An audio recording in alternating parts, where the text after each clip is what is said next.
ആദർശിന്റെയും നയനയുടെയും നാളത്തെ നല്ലൊരു കഥ ആയിട്ടാലോ. വീഡിയോ ഇഷ്ടപ്പെടുവാണെങ്കിൽ ഒന്ന് ലൈക്ക് ചെയ്ത് ഹൈപ്പ് ചെയ്യാൻ മറക്കരുതേ. അതോടൊപ്പം തന്നെ ആദ്യമായി കാണുന്നവരാണെങ്കിൽ സബ്സ്ക്രൈബ് ചെയ്യാനും മറക്കരുത് കേട്ടോ. പിന്നെ രാവിലെ ആദർശിന്റെ നയനയുടെ കഥകൾ ചാനലിനകത്ത് അപ്ലോഡ് ചെയ്യാൻ പറ്റിയിട്ടുണ്ടായിരുന്നില്ല കേട്ടോ. എന്താണെങ്കിലും വൈകുന്നേരം മുതൽ കൃത്യസമയത്ത് തന്നെ അപ്ലോഡ് ചെയ്യാവേ. അങ്ങനെ നമ്മൾ കാണുന്ന ഒടുവില് നന്ദുവിനെയും കൂട്ടി നവിയും പോയി കഴിഞ്ഞപ്പം എനിക്ക് കുറച്ച് സങ്കടമായി. കാരണം അവള് തന്റെ പെണ്ണാണ്. അവള് നവീനും കൂടെ പോയെന്നപ്പോൾ സങ്കടം ഉണ്ടായി. പക്ഷെ നവീൻ തന്നെ രക്ഷിച്ചു. അനാമിയായിട്ടുള്ള ഡിവോഴ്സ് കേസ്, അങ്ങനെ ഡിവോഴ്സ് കിട്ടി തനിക്ക്.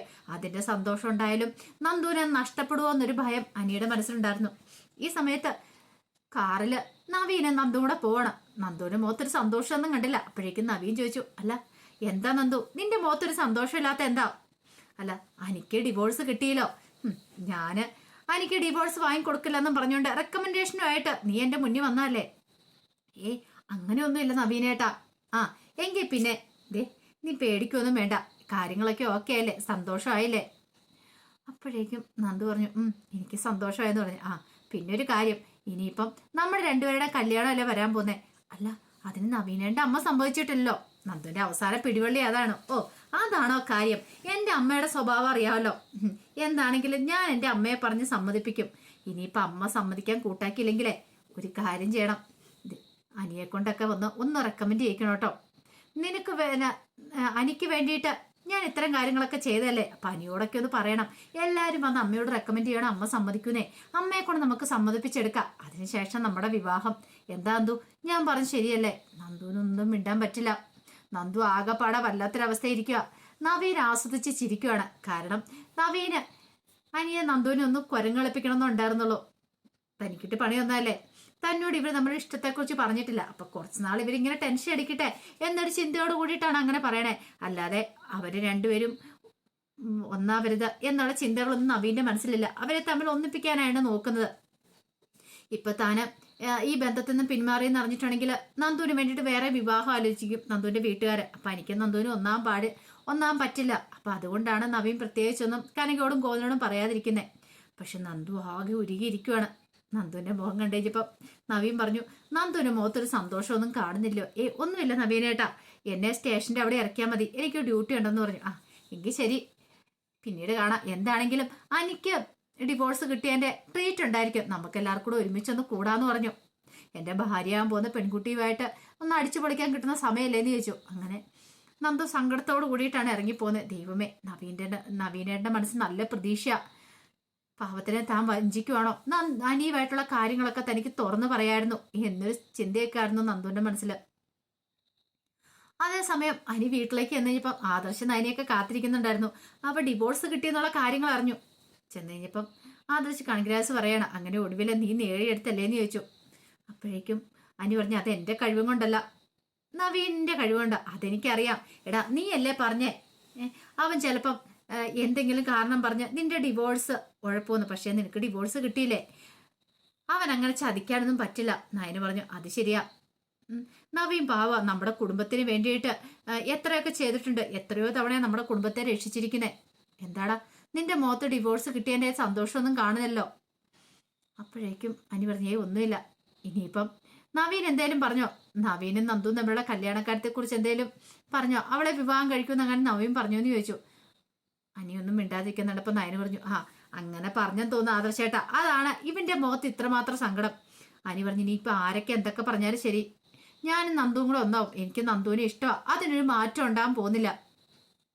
അതും പറഞ്ഞ് അനിയും അങ്ങോട്ട് കയറിപ്പോയി കഴിഞ്ഞപ്പോ നയന് പറഞ്ഞു, ഇതെന്താ ആദർശേട്ടാ ഇവനിങ്ങനെ? എത്ര പറഞ്ഞാലും അവന്റെ തലയിലേക്ക് കയറുന്നില്ലല്ലോ. അത് ശരിയാ, ഡിവോഴ്സ് കിട്ടിയതിന് സന്തോഷത്തിലായിരുന്നു എല്ലാരും. പക്ഷെ ഇവനതെല്ലാം കുളവാക്കുന്ന ലക്ഷണം കാണുന്നുണ്ട്. ഇതേ സമയം മുത്തശ്ശൻ ഡിവോഴ്സിനെ കുറിച്ചൊക്കെ അറിഞ്ഞു. മുത്തശ്ശിക്ക് സന്തോഷമായി. കാരണം ചതിയിലൂടെ ഈ കുടുംബത്തിലേക്ക് കയറി വന്ന അനാമിക, അവളെ പോലുള്ള ഒരു ഈ കുടുംബത്തിൽ നിന്ന് എത്രയും പെട്ടെന്ന് പോകണം തന്നെയായിരുന്നു ആഗ്രഹം. പണത്തിന് വേണ്ടിയിട്ടാണ് അവൾ ഇങ്ങോട്ട് കാലെടുത്ത് വെച്ചേ. അപ്പൊ ഇത്ര നാളും ചെയ്ത ചതിക്ക് എന്താളും ശിക്ഷ കിട്ടുകയും ചെയ്തു. 1 രൂപ പോലും കൊടുക്കാതെ അവളെ ഒഴിവാക്കി എടുക്കുകയും ചെയ്തു. മുത്തശ്ശിയോട് പറഞ്ഞു, ഇതിന്റെ ക്രെഡിറ്റ് നവീനാണ്. അവൻ നല്ല വക്കീലാണ്. നരസിംഹന്റെ കൊച്ചുമോനല്ലേ, വെറുതെ അല്ല. എനിക്ക് നല്ല വിശ്വാസം ഉണ്ടായിരുന്നു. ഉറപ്പായിട്ടും എനിക്ക് അവൻ ഡിവോഴ്സ് വാങ്ങിക്കൊടുക്കുന്നു. മുത്തശ്ശി പറഞ്ഞു, അത് ശരിയാ, അവനെ പോലെ ഒരു നല്ല ചെറുപ്പക്കാരനെ കിട്ടുകയെന്ന് പറഞ്ഞാൽ അത് ആ അച്ഛന്റെ അമ്മയുടെ ഒരു ഭാഗ്യം തന്നെയാന്ന് പറഞ്ഞു. മുത്തശ്ശൻ പറഞ്ഞു, അത് ശരിയാ, എത്രയും പെട്ടെന്ന് അവന്റെ വിവാഹം കൂടെ കഴിഞ്ഞാൽ മതിയായിരുന്നു. ഈ സമയത്ത് അനി വിഷമത്തോടെ വന്ന് മുറിയിലിരിക്കുവാണ്.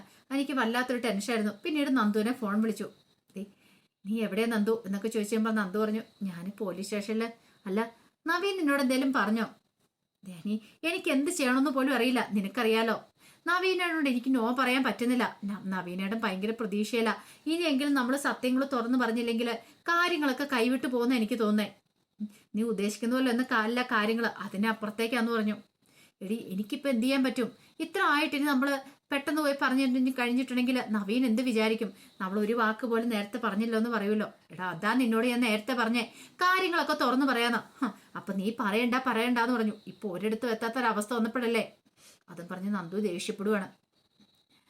അങ്ങനെ അനിക്ക് ഡിവോഴ്സ് കിട്ടിയെന്ന് അറിഞ്ഞപ്പോൾ കനയ്ക്കും ഗോവിന്ദനും ഭയങ്കര ബുദ്ധിമുട്ട്. ദൈവമേ, ഇനിയിപ്പോൾ അനി എന്തെങ്കിലും പ്രശ്നം ഉണ്ടാക്കാൻ വരുമോ തൻ്റെ മോളുടെ ജീവിതത്തിലേക്ക്?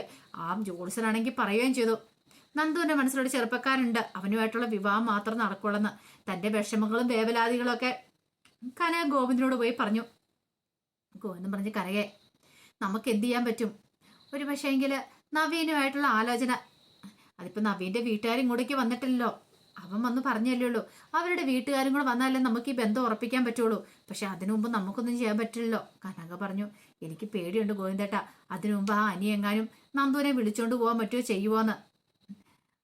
നമ്മുടെ മോൾ അങ്ങനെയൊന്നും ചെയ്യത്തില്ല. അങ്ങനെ എന്തെങ്കിലും ചെയ്യാനാണെങ്കിൽ ദേ ഗോവിന്ദേട്ടാ, അതൊക്കെ നമുക്ക് പറയാനേ പറ്റത്തുള്ളൂ.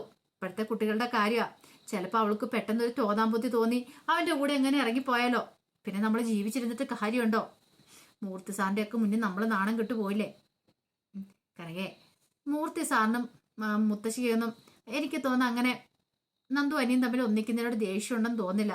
അവർക്ക് ഇഷ്ടമായിരുന്നല്ലോ, അതുകൊണ്ടാണ് അവരിവിടെ ഒന്ന് ആലോചിച്ചേ. പിന്നെ ആ ജാനകിക്ക് ഇഷ്ടമില്ലാത്തതുകൊണ്ടാണ് അവരും എതിരെ നിൽക്കുന്നത്. പിന്നെ നമ്മളൊക്കെ എതിര് പറയുമല്ലേ, അതുകൊണ്ടായിരിക്കും. ഇനിയിപ്പോൾ വരുന്നിടത്ത് വെച്ച് കാണാം. നീ വെറുതെ ഓരോ കാര്യത്തിനും ടെൻഷൻ അടിക്കേണ്ട കാര്യമില്ല. പിന്നെ നന്ദുവിനോട് ഇതിനെക്കുറിച്ച് ഇപ്പോൾ ചോദിക്കാനും പോകണ്ട. ചോദിച്ചിട്ടുണ്ടെങ്കിൽ അറിയാലോ, അവളുടെ സ്വഭാവം വെച്ച് അവൾ എന്താ പറയണമെന്ന് അറിയില്ല എന്ന് പറഞ്ഞു. പക്ഷെ കനകയുടെ നെഞ്ചിനകത്ത് തീയായിരുന്നു.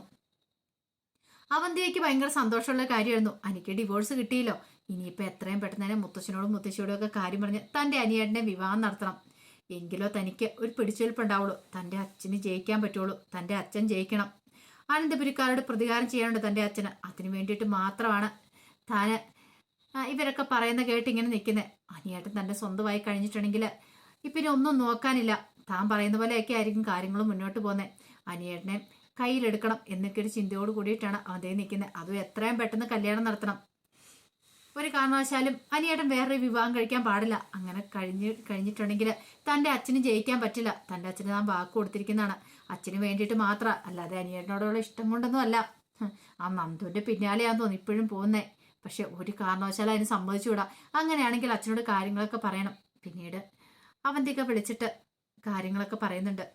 എല്ലാം കേട്ട് കഴിഞ്ഞപ്പോഴത്തേനും നാഗേന്ദ്രൻ പറഞ്ഞു, മോളെ നീ വിഷമിക്കേണ്ട, അധികം വൈകാതെ തന്നെ നമുക്ക് കാര്യങ്ങളൊക്കെ നടത്താം. നീ ധൈര്യമായിട്ടിരിക്കുക.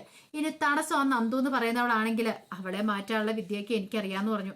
അങ്ങനെ അവൾക്ക് ധൈര്യം കൊടുക്കുകയാണ്. പിന്നീടാണ് ജലജയുടെ വരവ്. ജലജ പുതിയ രൂപത്തിലും ഭാവമാറ്റത്തിലും ഒക്കെയാണ്. പഴയ നമ്മുടെ ജലജ അങ്ങോട്ട് മാറി. ഇനി പുതിയ ജലജയുടെ അവതാരമാണ്. സച്ചിയുടെയും രേവതിയുടെയൊക്കെ അമ്മയായിരുന്ന പഴയ ചന്ദ്രയുണ്ടല്ലോ, അവനാണ് ഇതിനകത്തേക്ക് വരുന്നത്. ഇനി എങ്ങനെയായി തീരുമെന്ന് അറിയത്തില്ല. വന്നു കഴിയുമ്പോൾ പ്രതികാരം ചെയ്യാനുള്ള വരവാന്നാ പറയണേ. എന്തിനായിരിക്കും എന്തോ അനന്തപുരിക്കാരോട് പ്രതികാരം ചെയ്യണമെന്ന് അറിയത്തില്ല. അതിന്റെ കഥകൾക്കായി നമുക്ക് എല്ലാവർക്കും കാത്തിരിക്കാട്ടോ. ഒരിക്കൽ കൂടി എല്ലാവർക്കും ശുഭരാത്രി നേർന്നുകൊണ്ട് നിർത്തുന്നു. നന്ദി.